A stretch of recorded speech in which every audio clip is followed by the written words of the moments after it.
सो hey guys, क्या हाल है आपके।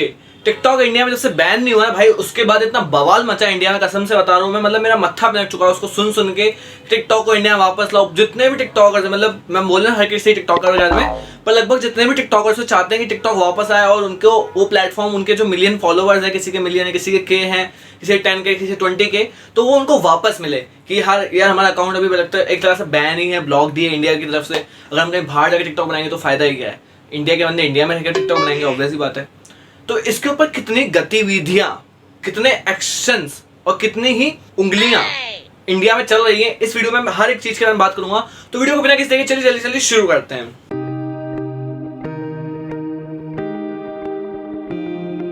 तो दोस्तों, टिकटॉक जो है ना, वो अपने आप को बैन से हटाने के लिए बहुत सारे हाथ पैर चप्पल जूते सब मार रहा है। जो उनके इंडिया हेड है निखिल गांधी जी, तो एक्चुअली राहुल गांधी के भाई या बहन नहीं है, बट यस उनका नाम है निखिल गांधी और वो इंडिया के टिकटॉक हेड हैं। तो उन्होंने कहा है कि हमारा जितना भी डेटा बेस है वो सारा का सारा इंडिया में रहता है, और जिस भी कंट्री में वो टिकटॉक अवेलेबल है तो उस कंट्री का डेटा बेस उसी कंट्री में अवेलेबल रहता है, दूसरी किसी कंट्री में वो शेयर नहीं किया जाता।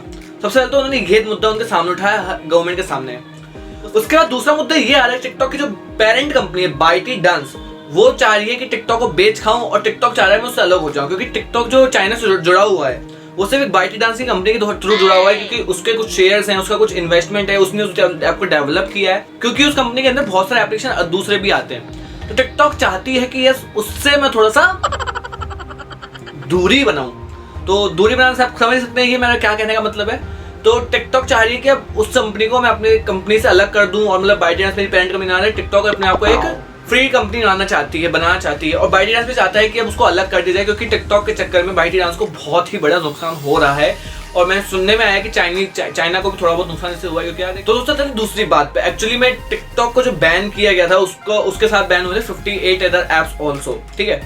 और उसमें क्या मेजर इशू बताया गया था कि ये टिकटॉक वगैरह जो बाकी जो एप्स हैं उनका जो पेरेंट कंपनी वो है चाइनीज। तो हमारे जो बॉर्डर पे इशूज चल रहे हैं उसको लेके कि हमारे पूरे देश पे साइबर अटैक ना हो जाए, इसलिए से उन्होंने टिकटॉक और बाकी सारे एप्लीकेशन को अनइंस्टॉल करवाया था। बट यस उस टाइम उन्होंने कोई ऐसा मेजर सा, मतलब एकदम बिल्कुल ही एकदम पॉइंट टू पॉइंट वाला नोट नहीं दिया था। तो अब टिकटॉक को लेके और साथ बाकी सारे एप्स को लेके इंडियन गवर्नमेंट ने उनसे 77 क्वेश्चंस पूछे। वो क्वेश्चंस किसी भी तरह के हो सकते हैं, जैसे कि आप अपना डेटा स्टोर कहाँ करते हो, किस तरह से करते हो, आप अपना एप्लीकेशन किस बेसिस पे लगा, आपकी फंडिंग कहाँ से हो रही है, आपका सारी अपडेट्स कहाँ से आ रही है, हर एक चीज, मतलब जो एक एप्लीकेशन से रिलेटेड हो सकती है वो सारी चीजें टिकटॉक और बाकी सारे ऐप से शेयर हो गया, कैम्स हो गया, सबसे पूछी गई हैं।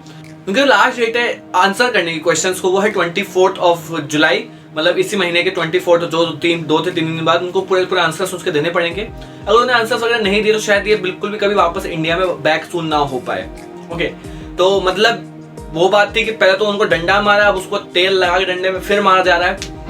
मतलब गलत बात नहीं, क्योंकि उससे थोड़ी ग्रिप बनती, मारने में अच्छा लगता है ऐसे करके। तो इसलिए वो बढ़ के मार रहे हैं इंडिया वाले टिकटॉक और बाकी 58 अदर ऐप्स को कि भाई अब तू आके दिखा, मतलब मुझे तेरे को बाउंड्री से ही बात करना है, ठीक है। दोस्तों टिकटॉक वापस आए या ना आए, हमारा तो भाई यूट्यूब जिंदाबाद था, जिंदाबाद है और जिंदाबाद रहेगा। तो दोस्तों टिकटॉक के बैन होने पे आपको कितना दुख सुख जो हुआ वो आप कमेंट सेक्शन में बता सकते हैं। और लगता है आपको कि टिकटॉक वापस आ सकता है? मेरे हिसाब से टिकटॉक वापस आने के थोड़े चांसेस बन रहे हैं, थोड़े से ज्यादा नहीं, थोड़े से बिल्कुल, मतलब कह सकते हो कि 100% में से 10% चांसेस टिकटॉक के वापस आने के बन सकते हैं, क्योंकि अगर उसने 77 क्वेश्चन के आंसर भी दे दिए, और अगर साथ ही साथ अगर उसने अपने आप को बाइटी डांस जो चाइनीज कंपनी है पेरेंट कंपनी, उससे बिल्कुल अलग कर दिया, तो शायद टिकटॉक वापस आ सके। और दोस्तों मुझे OnePlus Nord का भी लॉन्च इवेंट देखना, उसकी क्या प्राइसिंग होती है, उसके अंदर क्या स्पेक्स, प्रॉपर स्पेक्स होते हैं, वैसे तो मुझे पता ही है। तो वो सब मैं देख के अभी इस वीडियो टिकटॉक वाली वीडियो को रात को पोस्ट करना, तो हमें शायद रात को सुबह देख ली होगी। तो OnePlus Nord की वीडियो भी बहुत जल्द आने वाली चैनल पे, तो प्लीज चैनल को सब्सक्राइब कर दीजिए। And thanks for watching and thanks for keep supporting. मिलता हूं आपको एकदम लेटेस्ट वीडियो में।